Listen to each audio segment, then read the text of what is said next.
What's up, it's Marco, Sage of Soccer. Today I'll be talking a bit about the Premier League games I watched this weekend and a couple more teams from games I didn't see because, man, we got a lot to talk about. A lot of things have been happening and, yeah, just getting into it, we got Arsenal against Liverpool to start things off and, man, this Arsenal team, they look really good right now and I think that's the only thing I can say about them, and it's just such a huge improvement from a side that a couple years ago I was wondering if they'd even be able to, stick in, the top six, that general thing. But man, this attack has gotten so much better. I'm such a huge fan of Martin Odegaard. Man, such a creative midfielder. I feel like he's might be the next Kevin De Bruyne in this league, and just sky high expectations for him. I think he's only going to be getting better. Such a creative midfielder, and man, the attack in general has been great. Martinelli's really been coming into his own.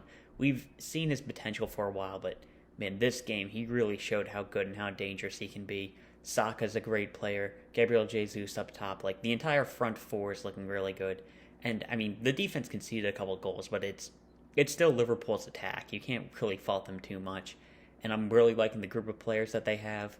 Man, even Tomiyasu as a backup, that's a great player to have as a backup. And then Ben White's been doing a great job. Saliba, Gabriel, just a great team. And I think the only thing that I could really see them upgrading, in the starting lineup recently, is I'd probably get an upgrade on Xhaka. I know he's kind of hit or miss, and after he got stripped of the captaincy and got his way back to the squad, he's got some favor back. But I just don't feel like he's that good of a player.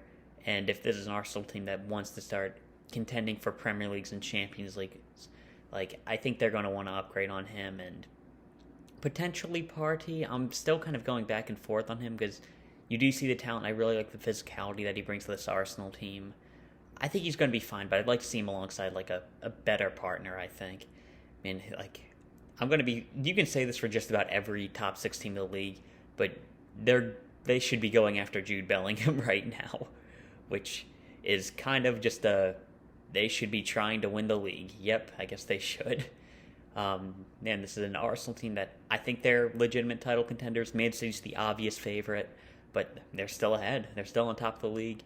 I'm interested to see how they react when their depth really gets challenged. Will a Smith Rowe continue his form? Will Nketiah be able to come in and provide goals? And it's going to be fun to watch how this Arsenal team can do.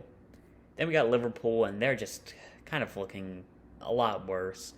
The team's lacking the intensity that they used to have, and I feel like their flaws are becoming more obvious.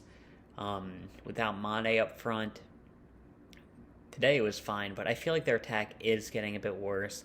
And now that Salah's going through a bad run of form, it's kind of noticeable. Man, they really haven't had a great striker in a while. Thankfully, Nunez is coming in, and I think he'll be a very good player for them. But I feel like it's both until he truly gets going. I think that's going to be an issue, which I think that could happen even this year, but something to keep in mind.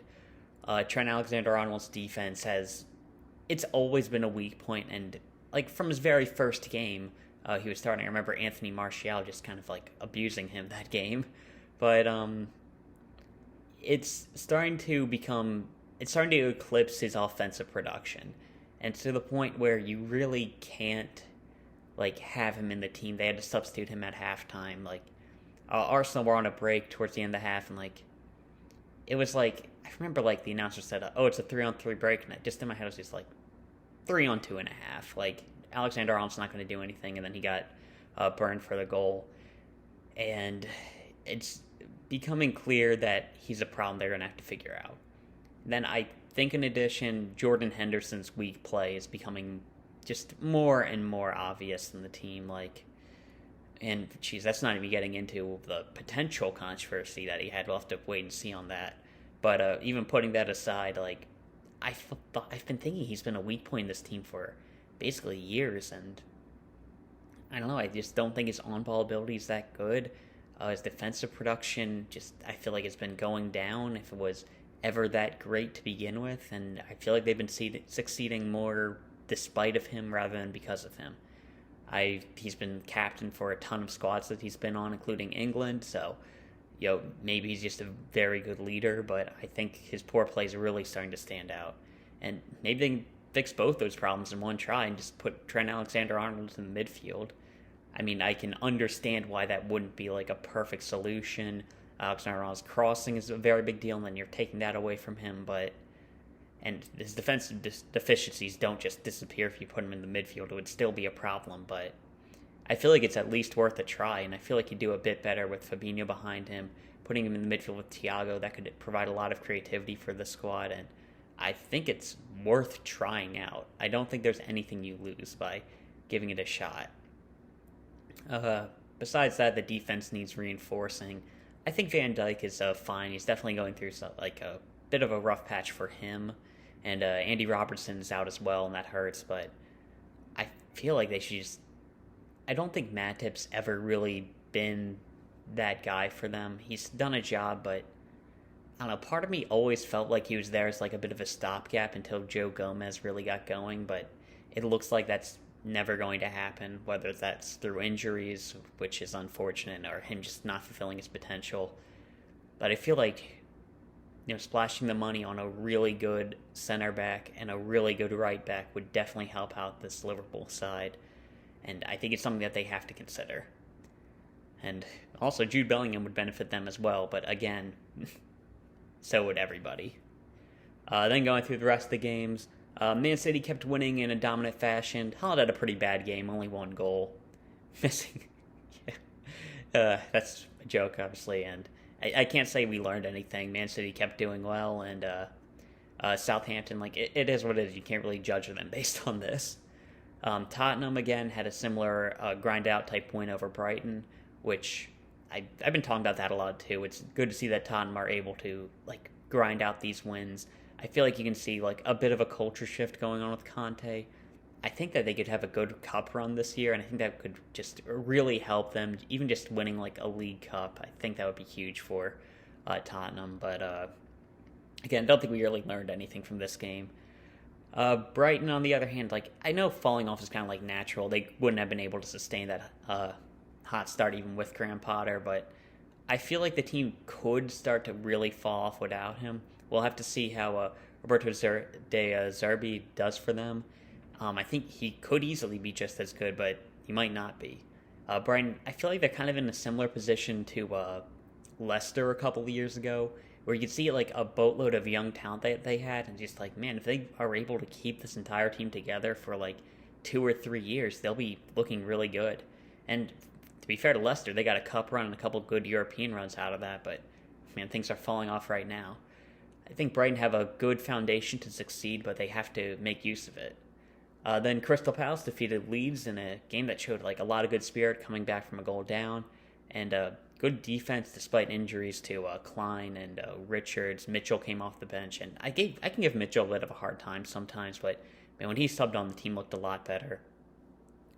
Good goal off a set piece. It was weird, while they were lining up that set piece, I just kind of expected a goal. I don't really know why. We're not even a team that scores off a set pieces a ton, but and the way Elise was standing over it just made me feel confident. If Edouard can keep scoring, this team's looking in really good shape. Zaha still making things happen. Eze was looking whenever Eze got on the ball, he was looking good, but he wasn't doing the most he could to get on the ball. So I think that's something that they could figure out. But good win for them. Leeds, a bit of a disappointing game. Team kind of just lacked ideas in the final third. I mean, the goal was basically down to Brendan Aronson having a great run, and then they tapped home the ball that shot off the post. And, I don't know, I think Bamford was just not up to his normal speed, and they'd be a lot better when Sinistero returns to the squad, and we get Mark Roca creating a ton, but yeah, not the best game by Leeds, and the defense still isn't perfect. I don't think they're really candidates for relegation at the moment, but it's something to keep an eye on as they keep going down the table.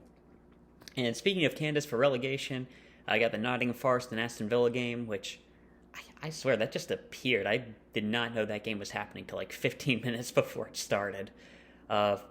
Forest and Aston Villa both probably see this as a bad result for them. Forest really could have used the 3 points in a winnable game, and Steven Gerrard's Aston Villa continues to underperform. I don't think Steven Gerrard will last the season. I feel like the Villa fans are really starting to turn on him, and he's not getting the best out of a pretty talented squad. And I think that for their players' sake, they would really benefit from getting a new manager who can get the most out of some really good players in there. So hopefully Aston Villa can do that. And Nottingham Forest, I like with them. I feel like they got promoted like a year too early. Like this is a team that really I don't think they're going to be able to stay up, but I think they're in a good position. I like Steve Cooper as a manager. They gave him a big contract, so hopefully they'll stick with him even if the season ends in relegation. Like, I don't think things are like hopeless for them. I think that they could yo-yo very easily, and maybe next time they'll be more prepared. But yeah, I don't think it's looking great for Nottingham Forest right now.